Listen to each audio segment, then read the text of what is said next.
So mga par, halos 3 linggo na lang nga po mangyayari na ang laban ni Naoya Inoue kalaban si Murodjon Akhmadaliev. At hanggang sa ngayon mga idol, nasa tabi pa rin ni Inoue ang ating pambato na si Marlon Tapales. Bilang katuwang ng hapon sa laban niya kay MJ, tuloy pa rin mga idol ang kanilang sparring. Kaya marami ang mga Japanese boxing fans mga boss ang umaasa na posibleng mapalaban si Marlon Tapales sa lalong madaling panahon. Hindi naman daw mag-i-ensayo sa Tapales ng ganito kahaba at katindi kung hindi ito mapapalaban. Maski ang mga hapon mga idol, gusto rin mangyari ang sinabi natin noong nakaraang araw, ang bakbakan ni Marlon Tapales at Junto Nakatani. Ito talaga mga idol, ang ideal na laban para kay Nakatani bilang unang sampa nito sa Super Bantamweight Division. Para sa gayon mga idol, masubukan talaga ang tibay at galing ni Junto Boy bilang isang malakas na 122 pounder. Hindi talaga pwede smulin ni Nakatani si Tapales. Meron itong sapat na lakas mga idol para patulugin siya sa bakbakan. Kung nawindang nga si Nakatani sa mga hampas ng 118 pounder ng mga fighter, si Tapales pa kaya na isang malaking Super Bantamweight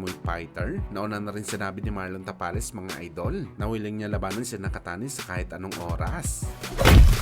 Sa kabilang banda naman mga idol, sa naging panayam nga po ng WBC Junior Lightweight Champion na si Osaki Foster kay Naji, sinabi nito mga idol, ang tunay na dahilan kung bakit galit sa kanya si Shakur Stevenson. Ano yan ni Foster mga boss? Palagi daw bad trip sa kanya si Shakur dahil binugbog niya daw ito sa kanilang sparring dati. Ayaw daw aminin ni Shakur mga idol na pinahirapan siya ni Foster sa bakbakan. Aminado naman si Foster na matapang itong si Shakur. Lumalaban ito kahit kanino. Pero sa laban daw nila ni Foster, una maganda daw ang palitan nila ng suntok, pero nabasa na daw ni Foster ang galaw ni Shakur at nakapagpatama na daw ito ng mga big shot kung saan dito na daw tumakbo si Shakur. Pero kudos pa rin daw sa batang kampyon dahil umulit pa daw ito makipag-sparring kay Foster, pero ganun pa rin daw ang nangyari mga idol. Pinahirapan pa rin daw ni Foster itong si Shakur at dito na daw nagtapos ang lahat dahil nagulat na lang daw si Foster. Lumipat na ng ibang gym itong si Shakur at hindi na ito pumasok sa gym kung saan si Foster palagi ang kanya nakakarap sa sparring. Ayaw daw aminin ni Shakur mga idol ang ganitong bagay dahil sobrang nakakahiya daw, pero ito daw talagang katotohanan. Hindi nakaporma sa kanyang sinasabing Mayweather na galawan ni Shakur.